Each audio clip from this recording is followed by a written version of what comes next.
தப்பு பண்ணாதீங்க. Lorry driver எல்லாம் நிப்பாட்டி கொடி கட்ட சொல்றாங்க. இதுக்கு மேல அந்த மாதிரி தமிழ்நாட்டில் செய்யாதீங்க. ப்ராப்ளம் வெளியில வர்றவங்க டிரைவர்களுக்கு பார்த்து பண்ணுங்க. ಏನಿಲ್ಲ ಕರ್ನಾಟಕದ ತಮಿಳುನಾಡಲ್ಲಿ ಪ್ರಾಬ್ಲಮ್ ಮಾಡೋದಕ್ಕೆ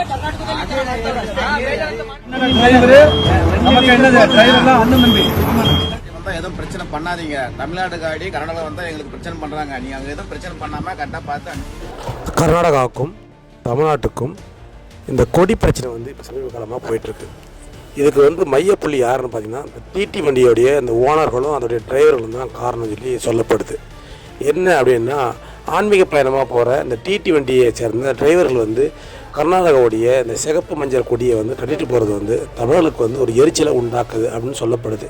ஏன் அப்படின்னா அவங்க பண்ணுற அந்த வீடியோவில் வந்து ரீல்ஸை போட்டு நாங்கள் தமிழ்நாட்டுக்குள்ளே எங்கள் மாநிலத்துடைய கொடியை கட்டிட்டு நாங்கள் போகிறோம், எவன் என்ன பண்ண முடியும் எங்களை அப்படின்னு சொல்லி அவங்க வந்து சோஷியல் மீடியாவில் பகிர்ற அந்த வீடியோவால் இவங்க எரிச்சல் அடைகிறாங்கன்னு சொல்லப்படுது. அதனால் கர்நாடகாவிலேருந்து வர்ற இந்த டிரைவரை வெய்மறித்து ஒரு சிலர்கள் வந்து என்ன பண்ணுறாங்கன்னா அவங்கள வந்து தாக்குறாங்க. அப்படி தாக்கி அந்த வீடியோவை வந்து சோஷியல் மீடியாவில் பகிர்றதுனால ஒரு பதட்டமான சூழ்நிலை ஏற்பட்டுருக்கு. இந்த பிரச்சனை குறித்து தான் இந்த வீடியோவில் நம்ம பார்க்குறோம். வாங்க போவோம். சோஷியல் மீடியாவில் ஈகா சிலம்பரசன் ஒரு ஆள், அந்த ஆள் கர்நாடகாவிலேருந்து வர்ற அந்த அப்பாவி அந்த டிரைவர்களை வழிமறித்து அந்த கன்னட கொடியான அந்த சிகப்பு மஞ்சள் கொடியை வந்து கீழே இறக்கு, இது எங்கள் ஊர், இங்கெல்லாம் கட்டிட்டு நீங்கள் வரக்கூடாது அப்படின்னு சொல்லி அடிக்கிற வீடியோ வந்து கர்நாடகாவில் வந்து மிகப்பெரிய வைரலாக வந்து பரவுது. அப்படி பரவுறதுனால கன்னடர்கள் மத்தியில் வந்து அது ஒரு கொதிப்பு நிலையை உருவாக்குது. அது மிகப்பெரிய ஒரு சர்ச்சையை வந்து உண்டாக்குது. அதாவது மேல்மட்ட அரசியல்வாதிகள் லெவலில் வரலும் அது விவாதிக்கப்படுது. அப்போ இங்கே இருக்கிற மீடியாக்கள் எல்லாம் அதை பற்றி பேசுகிறாங்க. தமிழ்நாட்டில் வந்து கன்னடர்கள் வந்து அடிக்கிறாங்க அப்படின்னு சொல்லி பேசுகிறாங்க. இப்போ நான் என்ன கேட்குறேன் அப்படின்னா, இப்போ கர்நாடகாவில் வந்து ஒரு கொடியை கட்டிக்கிட்டு இப்போ வராங்க, அந்த சிகப்பு மஞ்சள் கொடியை கட்டிட்டு வராங்க. அப்படி கட்டிட்டு வர்றதுனால தமிழ்நாட்டுக்கு ஏதாவது பாதிப்பு இருக்கா? தமிழர்களுக்கு ஏதாவது பாதிப்பு இருக்கா? அப்படி ஒன்றுமே கிடையாது. இத்தனைக்கும் பார்த்தீங்கன்னா அவன் வந்து உங்கள் ஊருக்கு வர்ற ஒரு கெஸ்ட்டு, ஒரு விருந்தாடி. உன் வீட்டுக்கு வர்ற விருந்தாடி நீ அப்படி தான் வழி நடத்துவியா? அப்படி தான் வந்து வர்றவங்களை வந்து நீ அடிப்பியா? ஒவ்வொரு ஆண்டும் வந்து கார்த்திகை மாதத்தில் வந்து பல்லாயிரக்கணக்கானவங்க வந்து மாலை போட்டுட்டு வந்து சபரிமலைக்கு போகிறாங்க தமிழ்நாட்டு வழியாக கன்னடர்கள். அதே போல் பல்லாயிரக்கணக்கான கன்னட அந்த பெண்மணிகள் வந்து ஓம் சக்தி கோயிலுக்கு அங்கே மாலை போட்டுன்னு அங்கே வராங்க. இந்த மாதிரி பல்லாயிரக்கணக்கான பொதுமக்கள் வந்து ஒவ்வொரு ஆண்டு வந்து கர்நாடகாவிலிருந்து தமிழ்நாட்டில் உள்ள திருச்சி ஸ்ரீரங்கம் ஆகட்டும், மதுரை மீனாட்சி அம்மன் கோயில் ஆகட்டும், ராமேஸ்வரம் ஆகட்டும், அதுபோல் தமிழ்நாட்டில் உள்ள தஞ்சை பெரிய கோயில் ஆகட்டும், இந்த கோயிலுக்கெல்லாம் வந்து பார்வையிடுறதுக்காக வராங்க. இப்போ இது மாதிரி வர்றதுனால தமிழ்நாட்டுக்கு ஏதாவது பாதிப்பு இருக்கா? தமிழ்நாட்டுக்கு அதனால் வருமானம் தான் இருக்குது. அங்கே இருக்கிற விளைபொருட்களை வாங்குறாங்க, இவங்க வர்றதுனால அங்கே வந்து வியாபாரங்கள் ஆகுது. அதனால் கவர்மெண்ட்டுக்கு வந்து வருமானம் தான் இருக்குது. அவங்க வர்றதுனால தமிழ்நாட்டுக்கு ஏதாவது பாதிப்பு இருக்கா? ஆனால் யாரோ வந்து ஒரு அப்பாவி கோயிலுக்கு போகிறாங்க, அங்கே இருக்கிற இடங்களை பார்க்குறதுக்கு வராங்க தமிழ்நாட்டுக்கு, அவங்கள வழிமறிச்சு உன் வீரத்தை வந்து அங்கே காமிக்கிற. இது என்னையா இது? இது என்ன பெரிய வீரம்? அது உன் வீட்டுக்கு வர விருந்தாடியே கெஸ்ட்டை வந்து இப்படி தான் வழி நடத்துவீங்களா? சரி, நீ பேசுகிற பாலிடிக்ஸ், நீ பேசுகிற அரசியல் வந்து அந்த மக்களுக்கு தெரியுமா? அந்த கோயிலுக்கு பக்தியின் அடிப்படையில் வர்றாங்கல்ல, அந்த மக்களுக்கு நீ பேசுகிற அரசியல் அவங்களுக்கு தெரியுமா? நீ எதுக்கு கொடியை கழட்ட சொல்கிறன்னு கூட தெரியாது அவங்களுக்கு. நீ அங்கே அடிக்கிற, அவங்க இங்கே என்ன பண்ணுறாங்க? இங்கே வர்ற அந்த அப்பாவி அந்த ஓட்டுநர்களை, அந்த டிரைவர்களை வைமறிச்சு உங்கள் ஊரில் எங்கள் ஊர் டிரைவர்களை அடிக்கிறாங்க, இதை போய் நீ சொல்லு. அங்கே அடித்தாங்கன்னா நாங்களும் உங்களுக்கு திருப்பி அடிப்போன்றாங்க. இது என்ன இது? உலகத்தில் எந்த மூலையில் எது நடந்தாலும் சரி உடனே நம்ம தெரிஞ்சுக்கிறோம். எந்த ஊரில் அநீதி நடந்தாலும் அவங்களுக்கு நம்ம குரல் கொடுக்குறோம். அப்படி இருக்கப்போ பக்கத்தில் இருக்கிற மாநிலம் இது, அவங்களும் அம்மான்னு சொல்கிறாங்க, நம்மளும் அம்மான்னு சொல்கிறோம். நம்ம அப்பான்னு சொல்கிறோம், அவங்களும் அப்பான்னு சொல்கிறாங்க. அவங்க அண்ணன் சொல்கிறாங்க, நம்மளும் அண்ணன் சொல்கிறோம். நம்ம அக்கான்னு சொல்கிறோம், அவங்களும் அக்கான்னு சொல்கிறாங்க. நம்ம அத்தைன்னு சொல்கிறோம், அவங்களும் அத்தைன்னு சொல்கிறாங்க. இது ஒன்று போதாதா? நீ நானும் ஒரே குடும்பத்தில் பிறந்து ஒரே குடும்பத்தில் வளர்ந்து இன்றைக்கி குடும்பம் பெரிதானதுனால நம்ம தனித்தனியாக இருக்குன்றது தெரியாதா?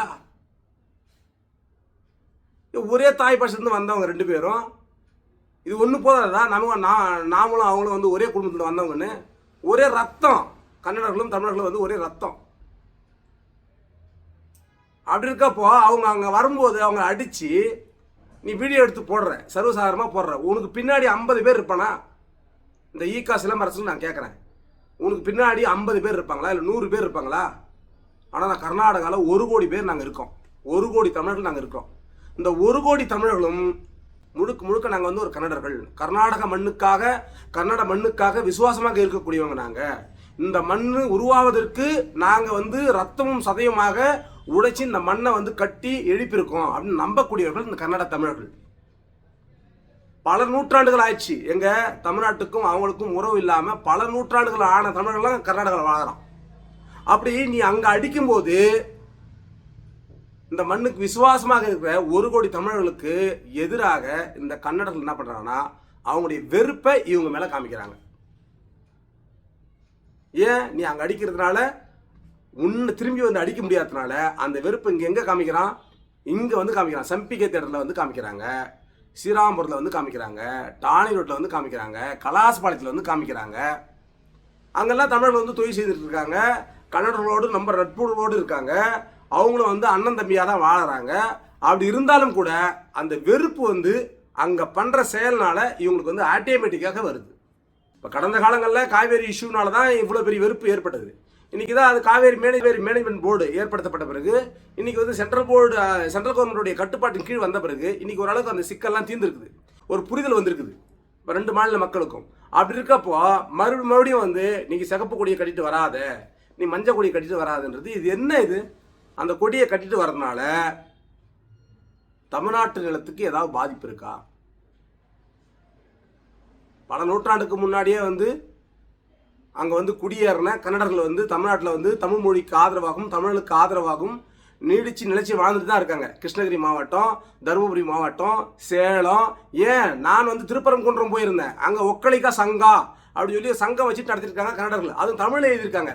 ஒக்கலிகா சங்கம் அப்படின்னு சொல்லி தமிழில் எழுதிட்டு அங்கே இருக்காங்க.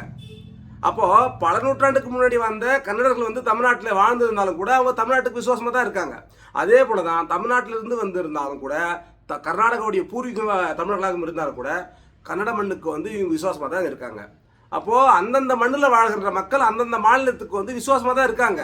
இப்போ இடையில் நீங்கள் வந்து இந்த மாதிரி அரசியல் பண்ணுறதுனால அங்கே இருக்கிற கன்னடர்களுக்கும் அது பாதிப்பு, இங்கே இருக்கிற எங்களை போன்ற தமிழர்களுக்கும் அது பாதிப்பு. தேவையில்லாத ஒரு மனஸ்தாபத்தை உருவாக்குது. உன் வீட்டுக்கு வர்ற விருந்தாடியை, கெஸ்ட்டை நீ எப்படி நடத்துவ? உன் ஊருக்கு வராங்க, அவங்க உன் ஊரில் இருக்கிற கோயிலை பார்க்க வராங்க, உன் ஊரில் இருக்கிற சாமியை பார்க்க வராங்க, உங்கள் ஊரில் இருக்கிற இயற்கையை வந்து பார்த்து ரசிப்பதற்காக வராங்க. அவனை வந்து வர்றவங்களை வந்து அடிப்பியா? இது என்ன கீழ்த்தரமான ஒரு அரசியல் இது? அவங்க கன்னடர்கள் வந்து பல ஆண்டுகளாக வந்து அந்த சிகப்பு மஞ்சள் கொடியை வந்து போட்டு பெருமை கொள்கிறாங்க. அது வந்து வெறும் தமிழ்நாட்டுக்குள்ளே வரும்போது மட்டும்தான் அவங்க போட்டு வராங்கன்னா இல்லை. பின்ன எப்போல்லாம் பண்ணுறாங்க அப்படின்னா அவங்க வீட்டு விசேஷ காலங்களில், இந்திய சுதந்திர தினத்தில், இந்தியாவுடைய அந்த ரிப்பப்ளிக் டேவில், அது மட்டும் இல்லாமல் இங்கே கன்னட ராஜோத்சவ நிகழ்ச்சியில், அப்புறமா வந்து ஊர் பண்டிகையில், இங்கே நடக்கிற எல்லா ஃபெஸ்டிவல்லையும் வந்து அந்த சிகப்பு மஞ்சள் கொடியை போட்டு அவங்க பெருமை கொள்கிறாங்க. அது அவங்க வந்து அது பெருமை கொள்றதுல உங்களுக்கு என்ன பிரச்சனை? அந்த பெருமை கொள்ளுகின்ற கொடியை அவங்க ஒரு பயணம், ஒரு ஆன்மீக பயணம் போகும்போது அந்த ஆன்மீக பயணத்தில் அந்த கொடியை வந்து ஒரு வண்டியில் கட்டிட்டு போகிறாங்க. இதில் உங்களுக்கு என்ன பிரச்சனை வருது? அப்புறம் அந்த அடிக்கிறவங்க அடி வாங்குறவங்க யாருன்னு பார்க்கணும். நம்ம அடிக்கிறவன் ஒன்றுமே தெரியாத அந்த மொழி வெறியனாக இருப்பான். ஏன்னா அப்பாவிகளை தான் அவன் அடிக்கிறான். அடி வாங்குறவங்க யாருன்னா இந்த பாலிடிக்ஸே எதுவுமே தெரியாத அப்பாவிகள். அப்போ அடி வாங்குறவனுக்கு எதுவுமே தெரியாது. அது கன்னடர்களாக இருக்கட்டும், தமிழாக இருக்கட்டும், எதுவுமே தெரியாது. அவங்கள பிடிச்சிக்கிட்டு நீ அடிச்சுட்டு இருக்க. நீங்கள் தமிழ்நாடு அரசு வந்து அவன் மீது நடவடிக்கை எடுக்கப்பட்டு அவரை வந்து கைது செய்திருப்பதாக சொல்லப்படுது. அது உண்மையிலேயே வரவேற்க வேண்டிய விஷயம். அந்த மாதிரி விஷயங்கள்லாம் பண்ணக்கூடாது. அதெல்லாம் வந்து மிகப்பெரிய தப்பு. ஏன்னா உலகம் தழுவி நேசித்தவர்கள் தமிழர்கள் நம்ம சொல்லிக்கிறோம். அப்படி சொல்லிக்கிறவங்க வந்து பக்கத்தூர்காரங்க வரான், பக்கத்து வீட்டுக்காரன் வரான், பக்கத்து மாநிலத்தை சேர்ந்தவங்க வராங்க அப்படின்னும் போது அவங்கள பிடிச்சி அடிக்கிறதுலாம் வந்து அதை சொல்வதற்கு தகுதியற்றவங்க. இது வந்து ரொம்ப சென்சிட்டிவான ஒரு விஷயம் இது. ஏன்னா உலகமே இன்னைக்கு வந்து ஒரு குடையின் கீழ் வந்துருச்சு. அப்படி இருக்கப்போ நீங்கள் வந்து ஒரு பக்கத்து மாநிலத்துக்காரனை பிடிச்சிட்டு இந்த மாதிரிலாம் பண்ணுறது, அவங்க திரும்புக்கு பதிலுக்கு இது மாதிரி பண்ணுறதுலாம் வந்து உண்மையிலேயே அது சரி வராது. அண்ணன் சீமான் அவர்கள் வந்து இந்த வீடியோக்கள்லாம் பார்த்துட்டு அவர் வந்து இதுக்கு வந்து ஒரு அறிக்கை விட்டது வந்து உண்மையிலே வரவேற்கத்தக்க வேண்டிய ஒரு விஷயம். ஏன்னா சரியான நேரத்தில் அண்ணன் சீமான் அவர்கள் வந்து பார்ப்பா அந்த மாதிரிலாம் செய்கிறது வந்து மிகப்பெரிய ஒரு கண்டனத்துக்குரியது. கன்னடர்கள் வந்து கன்னட மண்ணுக்கென்று அவங்களுக்கென்று ஒரு கொடியை உருவாக்கியிருக்காங்கல்ல, அதே போல தமிழ்நாட்டுக்கு ஒரு கொடியை வந்து உருவாக்குங்க. இத்தனை ஆண்டு கால இந்த திராவிட அரசுகள் வந்து அந்த மாதிரி தமிழ்நாட்டுக்கென்று ஒரு கொடியை வந்து உருவாக்காதது பெரிய பிழை. அவன் வந்து ஒரு கொடி தங்க மாநிலத்துக்கென்று ஒரு கொடியை உருவாக்கி வச்சிருக்கான். அந்த கொடியை அவன் கட்டிட்டு வரான். உண்மையிலே வரவேற்க வேண்டிய ஒரு விஷயம் அது. அதனால வந்து கன்னடர்களை வந்து நம்முடைய சகோதரர்களாக, ரத்த சொந்தங்களாக, ரத்த பந்தங்களாக, உறவாக பார்த்து அவங்கள வந்து நீங்கள் நடத்துங்க. நீங்கள் அங்கே நடத்தும் போது அவங்க பதிலுக்கு இங்கே நடத்துவாங்க. அப்போ நமக்குள்ள ஒரு இணக்கம் ஏற்படும். இந்த மாதிரி பிரச்சனைகள் வராது. உண்மையிலேயே பழகுவதற்கும் பேசுவதற்கும் உறவாடுவதற்கும் உண்மையிலேயே கன்னடர்கள் வந்து ரொம்ப நல்லவங்க. ஏன்னா அவரோடு நாங்கள் இருக்கிறோம். அப்போ இந்த மாதிரி சின்ன சின்ன விஷயங்கள் நடப்பதனால நமக்கும் அவர்களுக்குமான வெறுப்பு வந்து அதிகமாகி விரிசல்கள் ஏற்பட்டுக்கிட்டே இருக்கும்.